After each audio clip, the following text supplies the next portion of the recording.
کہ غیبت امام میں امام ہماری آنکھوں کے سامنے نہیں. ہم میں کتنی تبدیلی آ چکی. کیا ہم اسی انداز سے زندگی گزارتے اگر واقعاً امام ہماری آنکھوں کے سامنے ہوتے؟ چاہے آدمی کتنی ہی زیادہ ضد و بحث پہ کیوں نہ اترے، لیکن اگر واقعاً اس وقت امام ہماری آنکھوں کے سامنے ہوتے، کیا اسی طرح سے داڑھیاں شیو ہو رہی ہوتی؟ کیا اسی طرح سے عورتیں بے پردہ باہر نکل رہی ہوتی؟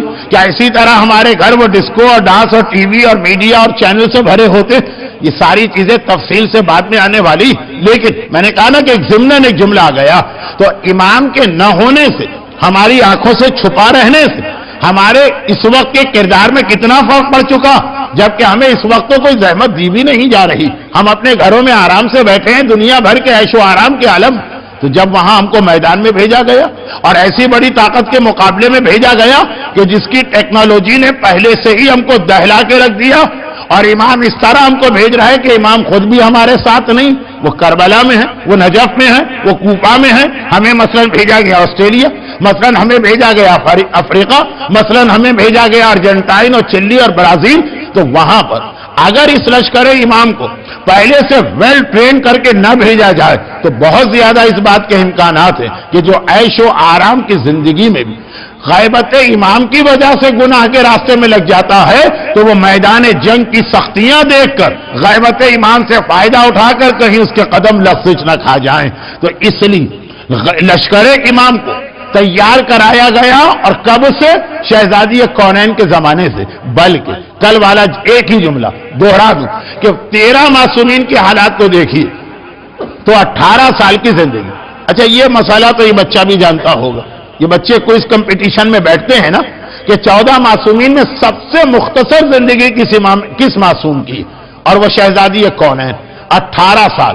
یقیناً 12 اماموں میں سب سے کم زندگی میرے 9 امام کی ہے 25 سال. لیکن جب ہم 14 معصومین کا لفظ لاتے ہیں، شہزادی کونین سب سے مختصر زندگی اور سب سے بھرپور تیاری آنے والے امام کی شہزادی کونین ہی کی زندگی میں نظر آتی. تو پہلی چیز جو بہت اہم حصہ، اور خاص طور پر جملے کو دوہرا رہا ہوں کہ جب ہم اپنے غیبت کے اعمال کو دیکھتے ہیں صرف اس لیے کہ امام ہماری آنکھوں کے سامنے نہیں. اچھا یہ بھی کون یقین سے کہہ سکتا؟ کوئی نہیں کہہ سکتا، کیونکہ غیبت کا وہ تصور ہمیں دیا ہی نہیں گیا جو حضرت عیسیٰ کی غیبت کا ہے کہ چوتھے آسمان پر.